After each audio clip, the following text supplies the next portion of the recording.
Welcome to our continuing special build coverage, episode number 154. In this episode, we have Clint Rutkas and Michael Crump, technical product managers at Microsoft that look after the Universal Windows platform.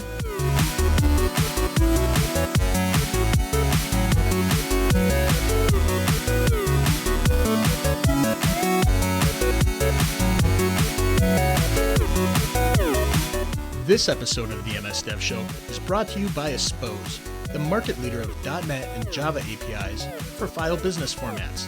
Natively work with DocX, XSLX, PPT, PDF, MSG, MPP, image formats, and many more.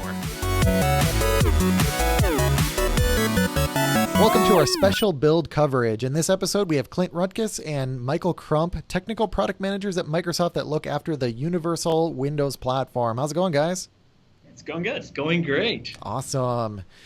So, Carl, what's going on? I'd just like to mention again that we have our brand new Slack channel. You can sign up for it at slack.msdevshow.com. We've had quite a few people sign up already in the week that it's been open as of when we record this. So we invite everybody who listens, who wants to be part of the community, who wants to just talk to other people who are developers or developer-minded. It's a great place to get together and have all sorts of discussions and get to know everybody else who's listens to MS Dev Show better. Yep. And where are we going to be later this year after build? Yeah, we just coordinated that we are going to be at that conference in the Wisconsin Dells area. We've been there the last 2 years in some way, shape, or form. You missed last year, Jason, But you're going to be there this year. So we're both going to be there. We will both be recording and doing awesome stuff, and we just want to meet you guys out there. So if you can make it to the Dells, it's a fun place to take your family, very family-friendly oriented. They have a water park where if you book your hotel at that hotel, you get a water park pass with that complimentary. So your family can be hitting that up during the day while you're learning some techie goodness. Absolutely. Don't forget the bacon. And the bacon, yes, lots of bacon. Every meal, there's bacon and a bacon bar towards the end. Yep, bacon. Oh, no one told me that. They actually when I went, they actually had a they were doing the roasting thing right there. Yeah, they have the pig roast as well. Yeah, I totally want that. That was pretty awesome. So you got to get that into your budget there, Clint. Yep. So if any of you want to continue that conversation and chat with us about either event, build, or that conference, I've actually set up channels on our Slack page. So if you go to that slack.msdevshow.com, you can jump into one of those channels. You know, if you're not quite sure what to talk about, you can jump into one of those specific channels and chat with us. So if you're interested in being on the show for that conference, or you want us to talk to you at Build, or whatever, we have specific channels for those events. So, Carl, what do we have for the comment of the week? The comment of the week is once again brought to you by Expose. And the commenter this week gets a developer small business license for Expose.total for .NET, which includes all of the Expose.NET products in one package. And this week, Dwight Gappa emailed us. And apparently a little while ago, we were talking about TVs and about how 4K content can sometimes look just the same as 1080p. Mm-hmm. And he had a little discussion about that. But he also brought up last episode, as of when we recorded this, because this is going to be out of order a little bit. We talked about not having the job you want, and he had a very specific question that I think I'd like to bring up. When it comes to work-life balance and taking time outside of work to get professional development skills, how much effort should you put into that? Mm-hmm. Was his question. So. Do any of you guys have any thought, like, how much effort do you put in outside of work and still maintain work-life balance for your careers? Well, I think the simple answer is, like, how bad do you want to be doing something different? Or, it's really up to you, right? So if you want to have very good work-life balance, then, when 5 o'clock rolls around, run out the door and don't do anything at home. So, I don't think there is one answer for anybody. The guy that we were talking about on the last episode, He was in a job that he didn't want, and he wanted to switch careers. So, him spending massive amounts of time on something completely different, he was sacrificing that work-life balance to get the job that he wanted. So it made sense. So you really have to find the balance there. And for me, it like comes in waves. I will do a lot of work, outside of working hours, and work on, personal projects. And then I'll go months without doing any of that because I focus on family. So, I think it's a balancing act. I don't know if you guys have any comments. Yeah, I think it's the same way. It's a complete balancing act. Mm-hmm. I know that it's really normal and natural for me when I get home to go ahead and crack the laptop, back open again and start going to like last night. Exactly. You start doing a little bit of work, or then you just go ahead and you start looking and reading like, Hacker News or some of the latest websites to try to get up to speed. And then Yep. You got to make sure you take care of, family obligations and things like that. So I think it's a big kind of balancing act that everybody is not really that one size fits all. It's kind of, again, what do you think is best for you? And I know whenever I'm trying to ramp up new technology, I'll watch some videos. I try to incorporate that in my daily life. Like, get on the treadmill. I'm on the treadmill, and when I'm on the treadmill, I try to do stuff with some other times. Mm-hmm. I would say another big one is like for developers occasionally have crunch mode. So you should have that conversation with your management and say, hey, if I'm crunching, I expect to be able to go home at 3 o'clock or come in late. The next couple weeks forward. Like Mm-hmm. for us, summer tends to be a bit of a lull. So occasionally, if it's nice outside, I'm going to go home a bit earlier than Yeah. normally. Right now we're at build, so I'm as you guys have seen the wonderful toy that we'll talk about, I'm trying my best to be sure that's polished, so come build it looks amazing. Yeah. So I'm willing to put in the extra time and effort, and the same thing goes with learning. It's if it doesn't directly relate to my job, I will go and do my best to learn it outside of work and figure out what works best. Like, is taking an hour during the weekend to learn something new and cool for the next month, it's 4 hours total. Like, that's totally doable. Yeah. And we all want to be the best at our craft, Yeah. right? I mean, we've seen lots of software craftsmanships, guides and calendars and things of that nature. We want to be the best, I think, in general, and it sometimes requires extra hours. Yeah. At least it does for me. Yeah. No, I like that. That it's that give and take. And I'm usually the one that gives a lot, and then I'm usually not taking. It was actually recently. I had a whole bunch of stuff that I had to work on, and I was having a hard time finding like time to sleep. I was going to bed late every night, and then I had to get up early. And what I ended up doing for basically 2 days is because I knew I had a trip, I had to actually leave on a Saturday. I blocked off those 2 days, and I ended up, working probably about half the day, but I blocked off the entire day. And it just said, what did I say on there? I said block for sanity was the thing I put on there. That way I didn't have any random meetings on there. And that's a valid reason. Yeah. And that's how I found my balance was doing that. Back to self-care. Yeah. I mean, if you don't take care of yourself sometimes, nobody else will. Yeah, exactly. Even sanity-wise, like, I know I'll do this, and I know my boss does. I'm assuming you do this as well. Is we block off our calendars for work. Yeah. Like, no meetings. Meetings is forbidden. So, yeah. No, that's definitely a good strategy as well. Wow. So. Anything else you want to mention there, Carl? No, the only thing I'd like to mention is like there's some times where you might be not actively honing, but I use like times when I'm working, exercising, otherwise where my hands and feet are occupied, but my mind's available to listen to podcasts like this one in order to get up to speed. Mm-hmm. That way, when it's time to spend time with the family, then I can spend time with the family. But if I'm out just doing chores, mowing the lawn, going on a run, I can listen and still learn at the same time. So sometimes it's, finding how can you multitask in a way that's going to be beneficial for you. Exactly. So if you want to get mentioned on the show like Dwight, send us an email to feedback@msdevshow.com or comment on Facebook, YouTube, or Stitcher. We really like those 5-star iTunes reviews. Okay, perfect. And we're skipping the news this week. If people are wondering what's going on, we're going to jump right into the topic because really the news segment on this build series is just going to be build. And more build. Yeah. Build. Behind the scenes, the build of Windows. Yeah. So today we're actually talking about Windows Template Studio. So what is this thing? I'll let you take it. Okay, so Windows Template Studio is an idea that we came up with after we had Michael actually went and created a file new app, and to build up the scaffolding and everything you need took much longer than what you were expecting. And same with me, it's trying to figure out like what's the best practice for A versus B. Do you like which is the best model to pick? No, I don't.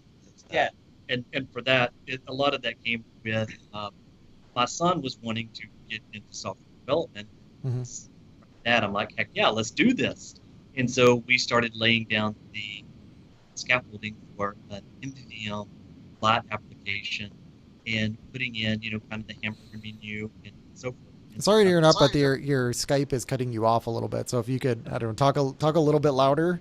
Sure. Okay, I think you're not quite going over its threshold. Yes, very, very close. Yeah. So anyway, so yes, so I'm gonna go back a little tiny bit here. Sure. So my son was wanting to create an application, and I was obviously like any dad, I was like, heck yeah, let's do this.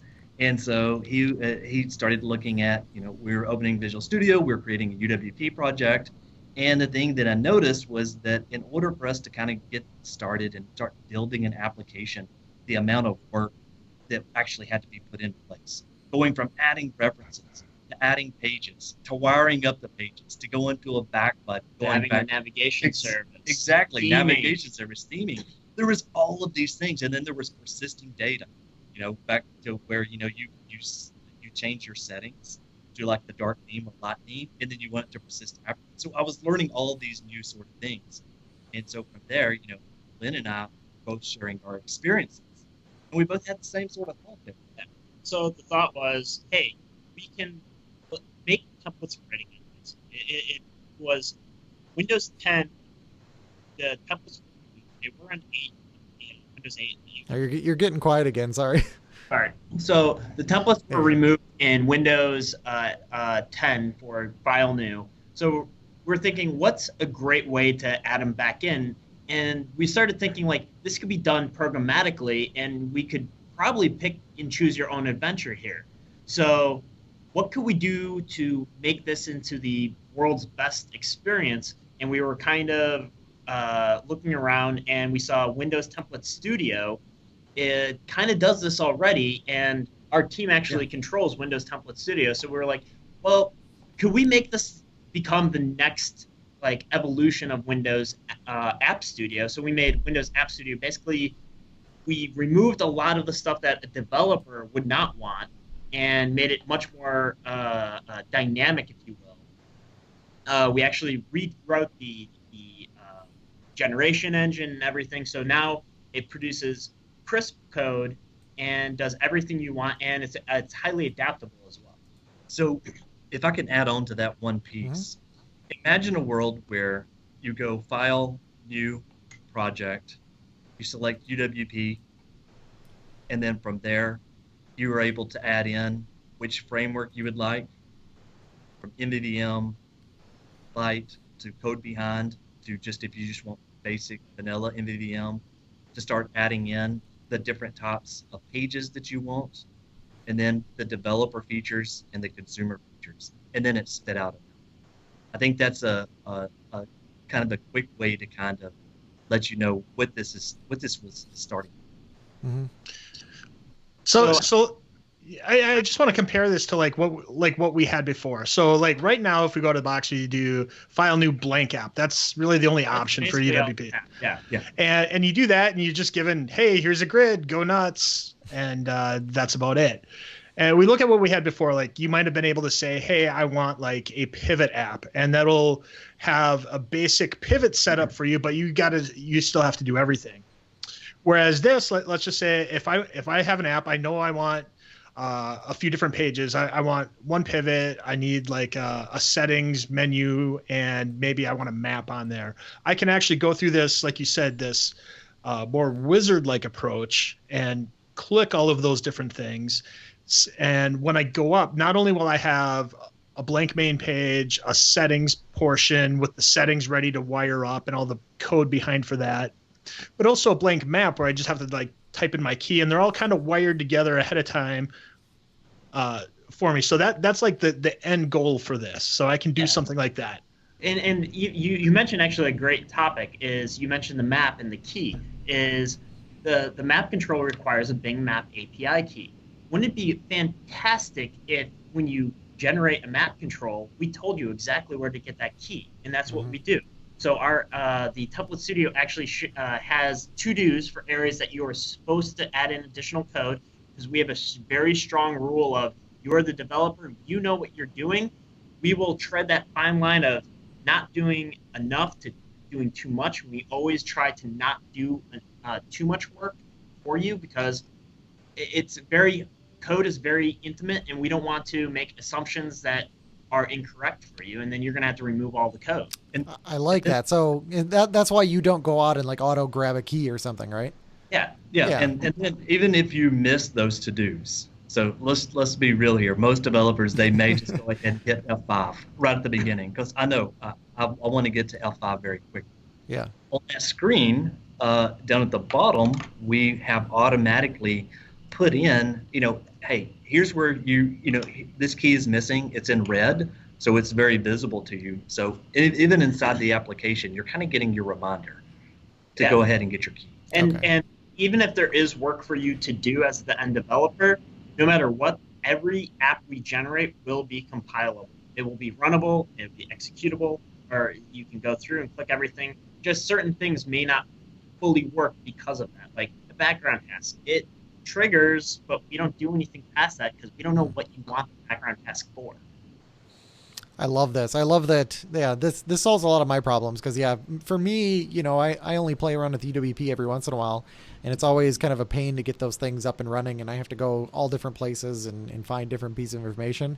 And I'm remembering a situation where I had James Montemagno was behind me, and we were doing some Xamarin stuff, and I was having an issue. And I said, hey, James, I'm having an issue. So he turns around and he goes, move. And he does this, and he like fixes the issue. But then he went into he was like in every screen, he's like, you need a navigation controller. And, he's like doing what you're talking about, where he knows like all these things that he has to do. And it's just in his head because he's made like 50 different apps, right? The guy can make an app in like 10 minutes. So you've basically like automated that part of James, I think. But and then the other great thing we did was we actually partnered with the community here to be sure that we weren't making insane assumptions. Like a big one was for MVVM is we approached that very cautiously because everyone has an opinion and everyone else's opinion is wrong. Like me versus Michael, mine is right though. Yes. But what we did was MVVM Lite was we directly reached out to Laurent. We actually pitched this idea to Laurent before anyone else to say like, is this a good idea? How do you feel about this? And we directly worked with him to say like, hey, we're making these assumptions. Does this folder layout make sense? Is this the best practice we should be doing? Is X or Y wrong or right? And he worked with us along with even the community. There was some minor stuff and some big stuff that we had to tweak because of feedback. And we were very, very community focused and feedback focused. Okay. We occasionally make wrong calls, and we're all for making the right call. Okay. Or doing the right thing. Sorry, not making the right call. And also one thing to tie back into this is that also this is something that was actually asked for by the community. We run a lot of different developer surveys, and during those surveys, this was, I believe, the number 2 ask. For multiple years running, actually. For multiple years, they wanted the templates back, just like they had some templates in the past. But this time, instead of just giving them a couple of templates, We're going to let them generate. Mhm. Yeah. All right. So, looking forward, you've got me convinced. This is awesome. I want to use this. How can I get this? Is this something that's going to be shipped with Visual Studio? Is it going to be like in the gallery? Do I have to install a standalone Vizix, or is it like I configure my Get feed? I mean, there's a lot of ways to do something like this, but how is it going to work? So the primary way right now, how everyone will be able to acquire it is in the Microsoft Visual Studio gallery. We also do have a nightly build that is on MyGet. Both instructions can be found at aka.ms/WTS, Windows Template Studio. That will redirect you to our GitHub, and we have full-blown instructions on there. And we'll make sure that's in the show notes. Yeah. That Yeah. thing. So how do I just walk me through this? Because I know like in Visual Studio there's extensions and updates. Will it be in there? Yes. Okay. So you you download the VizX. Yeah. So you just go in there, you search for it, you find it, you click install, restart Visual Studio, it's going to install, Okay. and you're good to go. If So- you install it nightly, it's a slightly different process where you actually have to add in the feed, but it just works. So like we're the guinea pigs for the nightly typically. Yeah, and the main thing is that after the takeaway here is that after you install it, all you have to do is simply just spin back up Visual Studio and go back to the Universal Windows application templates, Mhm. and you'll see from there's going to be a new template that's going to be added. Okay.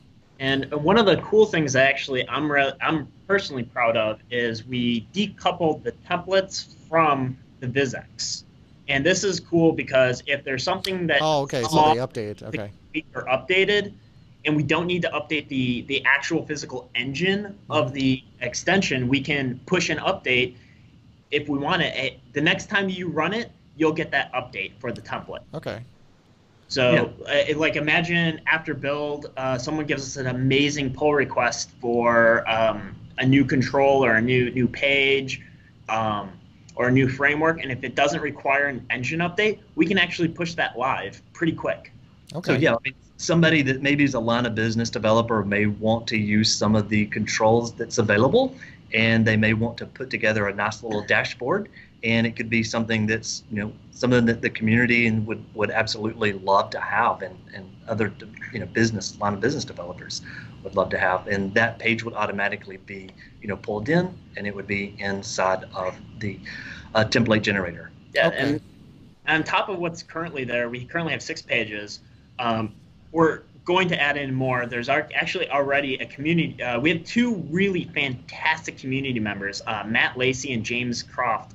They've been doing amazing stuff for us. They've been helping out. We actually have a small little SWAT team of Microsoft MVPs that are helping us out, community members, and that's who we're throwing a lot of the ideas, and they're contributing back with pull requests.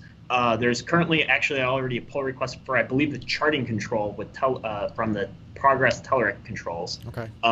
For an LOB style control page. Cool. So I'm a little slow, so help me understand this. Is there like whenever I step through this process, are there like multiple templates that I can start with, or is it always the same one and I'm sort of telling it how to build it?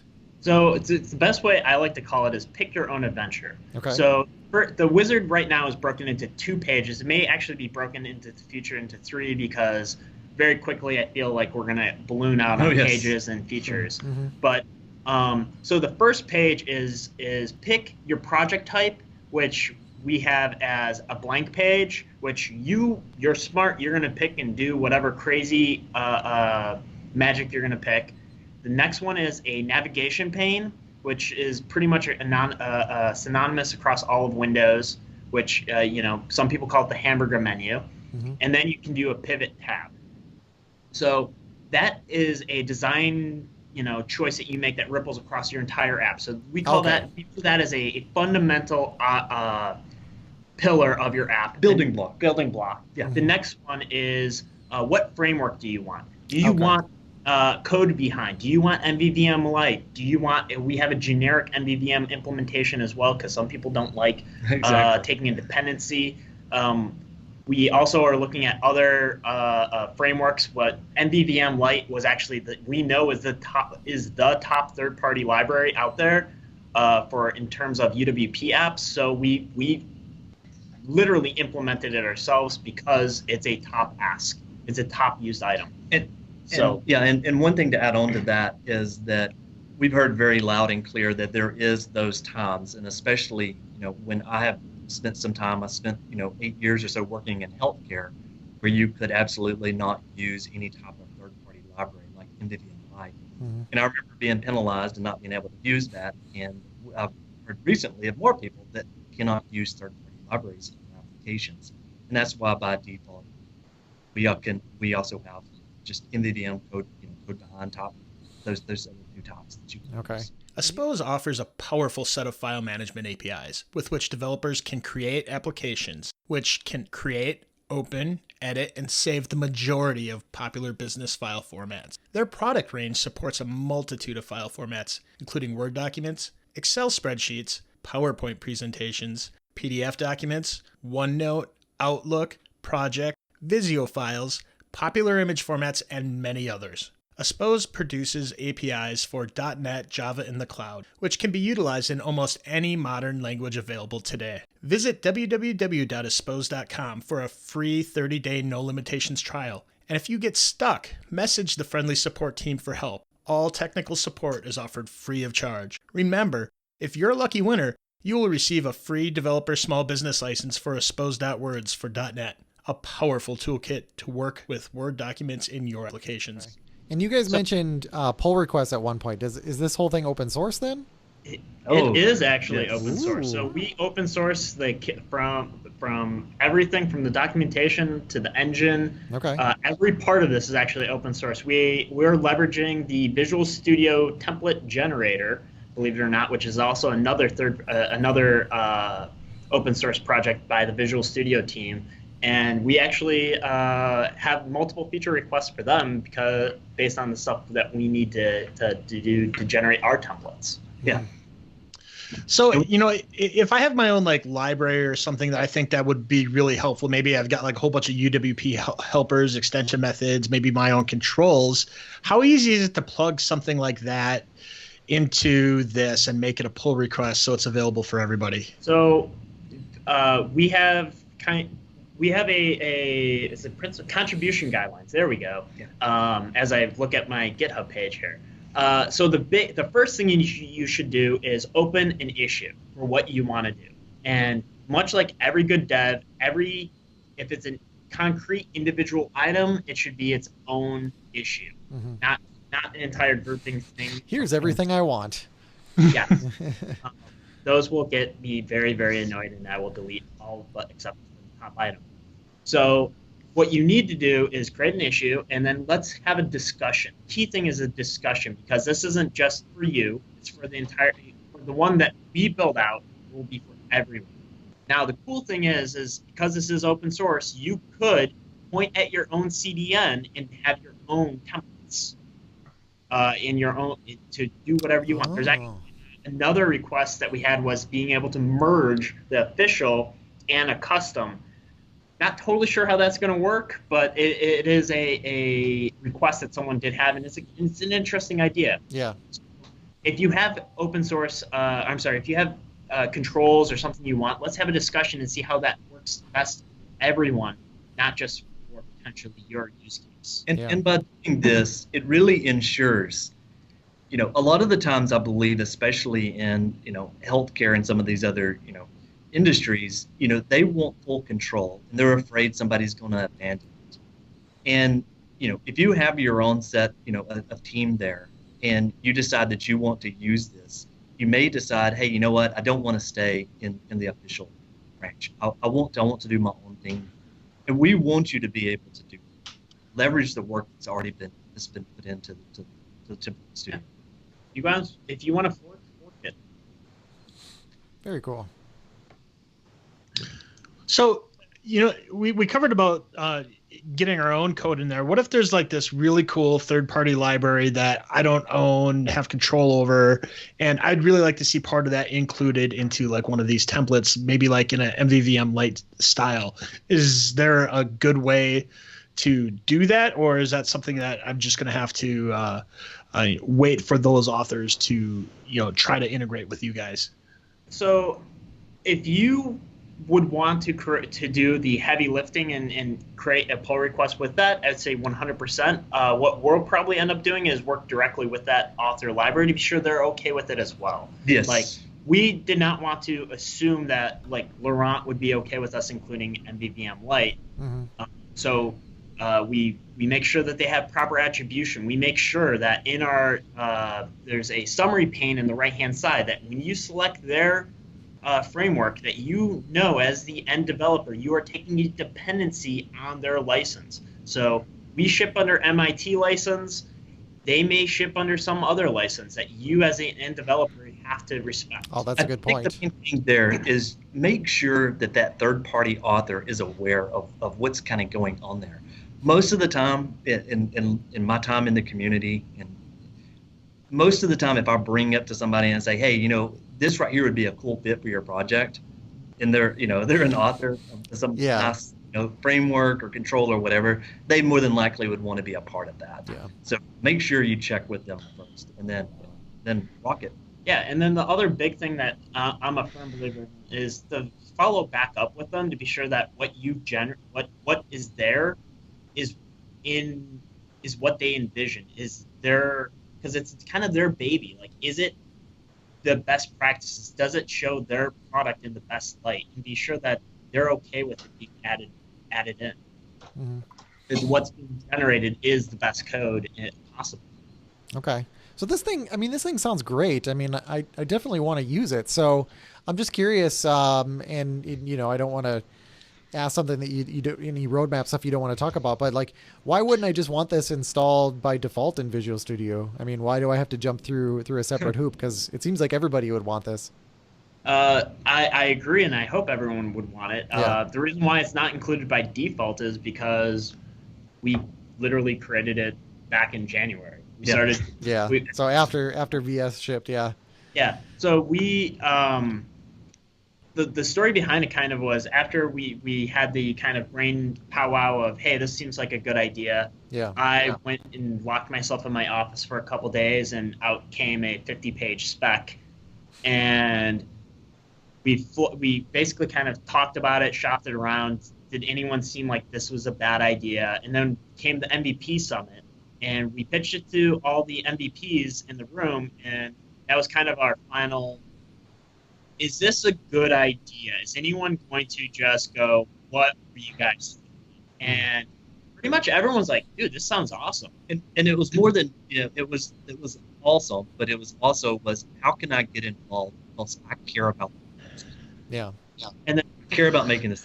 And then afterwards, we actually had a focus group where we locked, I think it was 20 MVPs in a room. It was the largest focus group, actually. It was the largest focus group. And then we, what do you guys want in this? Like, they didn't know we had this giant spec there. We were just saying, what do you guys want? Like, what's this? And we helped do like prioritization exercises to be sure that when we said, here are the 6 pages, because there's finite amount of time and there's finite amount of resources. Are we prioritizing correctly, or is there something we didn't expect? And there's a couple times where they surprised us, and we adjusted our priorities accordingly to reduce what the community needs.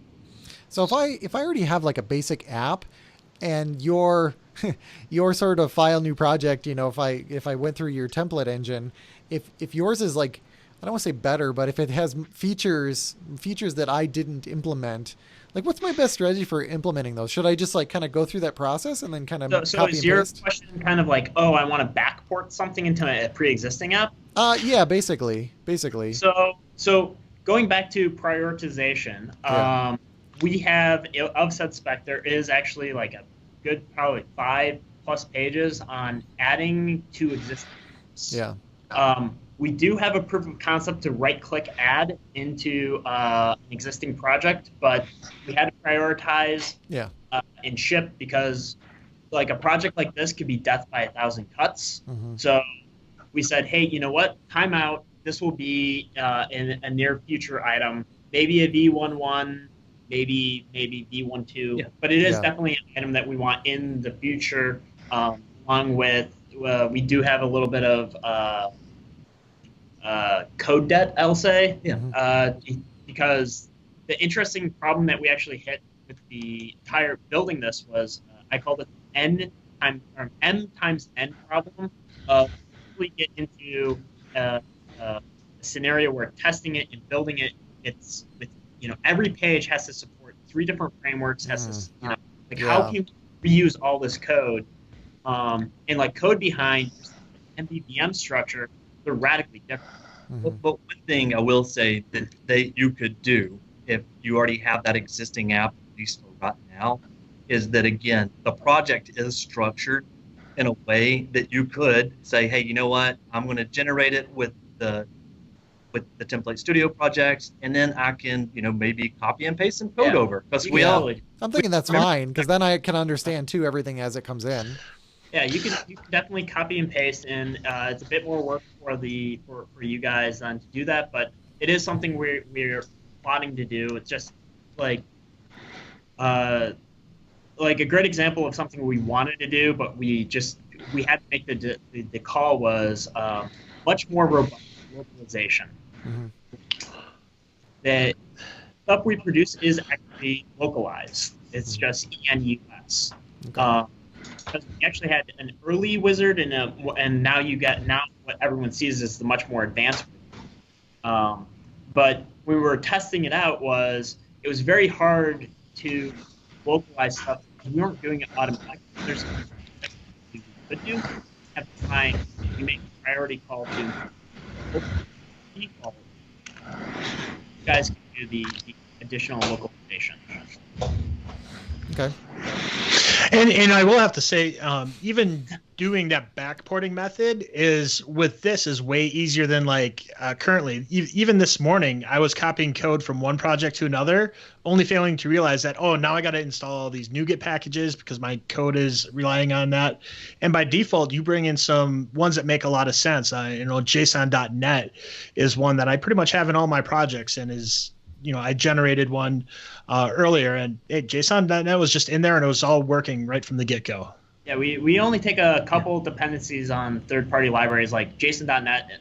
We do, everyone does. So I think it's part of .ASP.NET Core. Yeah, and well, so I feel fairly confident that we can get away with that one. Yeah. Yeah, even if you run into an issue where you can't use it, again, you can always strip out that pieces of code and put in something that works for your organization. Yeah. Very cool. Anything else you guys wanted to mention that we didn't cover? I think we should touch at least on design and the apps being designed. One of the things that at least I've seen a couple of times is people will create applications and they'll put them in the store and they'll work great on maybe their own machine.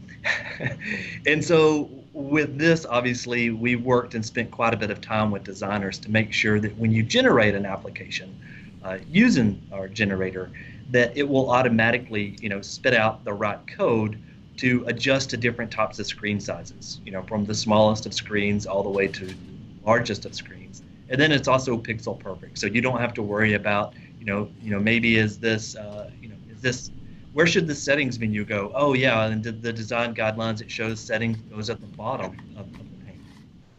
So stuff like that is kind of just baked in, and it's for free. Yeah. And I think people will enjoy that because at least as my life as a dev, I never really cared too much about the design part of things.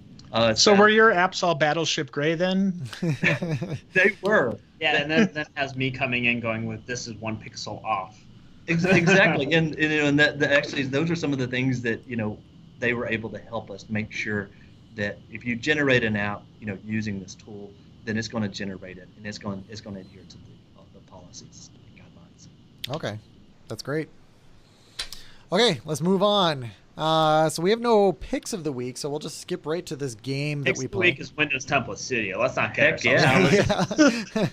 That's our dev tip of the week, our Azure pick of the week. It's everything. Actually, by default in here, I'm looking around. I see the Azure Notification Hub integration. So we got Azure in there too. Yeah, perfect. Yeah, we have Azure. We have there's a couple other cool toys that we want to add in the near future as well. Okay, so let's start with you, Clint. I need you to pick a number between 1 and 4, and let me know what it is. I'm gonna pick number 4. Number 4. Would you rather... Okay, here we go. Would you rather have to use a toilet that is really, really filthy and gross, that's 2 reallys, or use one that's clean, but where the water is bubbling in the bottom and you think that it's going to spout up at any time? Oh, this is when I just go to the find another restroom. And I was gonna say this is when our guests are like, "Why did I come on the show?" Okay. Does the dirty toilet flush? Is there like this is one of those questions like what is the exact circumstance? I know. There's always more questions than answers here. Yeah. I would just. That's the entirety of the information. So this is the engineer coming out in him right now. Is I would.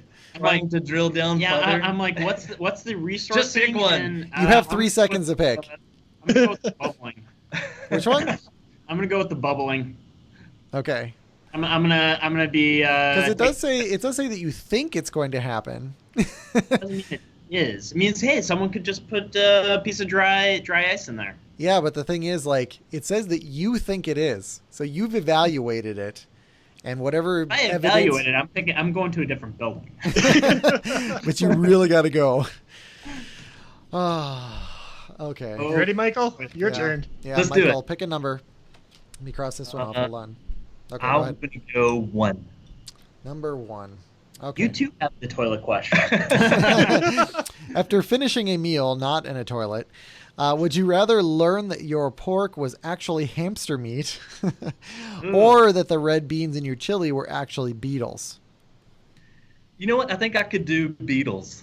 I could do the beetles over the hamsters. It Okay. goes back to like, some of the bugs or delicacies. Yeah, a and lot other- of people eat beetles. I could do the bugs. It's a source of. I could do protein. it. Yeah. 100%. They actually at the Mariners game, they have the fried cockroaches. Mhm. Really? Believe it or not, yes. wow. You can get fried cockroaches there. So I'm going beetle. Oh, that's good to know. 100%. That's good to I'm know. in. Well, it's funny He's too, excited. because like the hamster, yeah. he's like, like, where are they? Get some. Where are It they? is, And when it is lunch right now. It's and time. where is Clint's toilet? I'll probably be needing that though. I'm Yeah. gonna need a shower shortly. Yeah. Okay, Carl, you pick a number. I'll take number 2. Number 2. Would you rather always wear earmuffs or always wear a nose plug? Earmuffs. Yeah. I'd think some rather people have do a little that. bit muffled hearing than not be able to breathe as well. I know, and I think some people use that as like a fashion thing. So, plus, yeah, could they be earmuffs that have headphones built in? Yeah, then it's brain dead. I mean, Yeah. I wear these like 12 hours a day anyways. Wow. I Okay. just let coworkers listen to whatever music I'm listening to.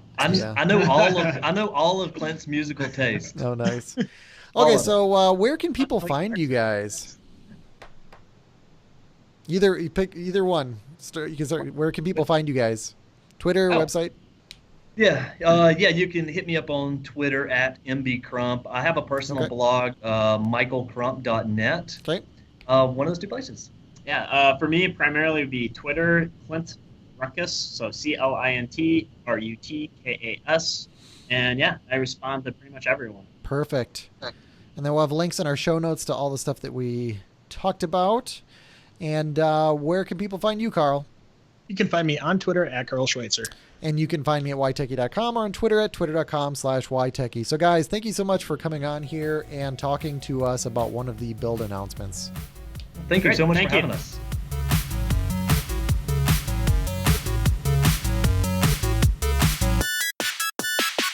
And you can email anything afterwards to us. Okay. Yeah, I don't pay attention to much during the show. I think I'm the notes collector. Yeah, I think you guys are going to be like, your faces will be half cut off. Is there any way you could tweak that recorder? Yeah, if you guys, There you go. if you guys could like Get a have your heads plug. touching for the whole episode.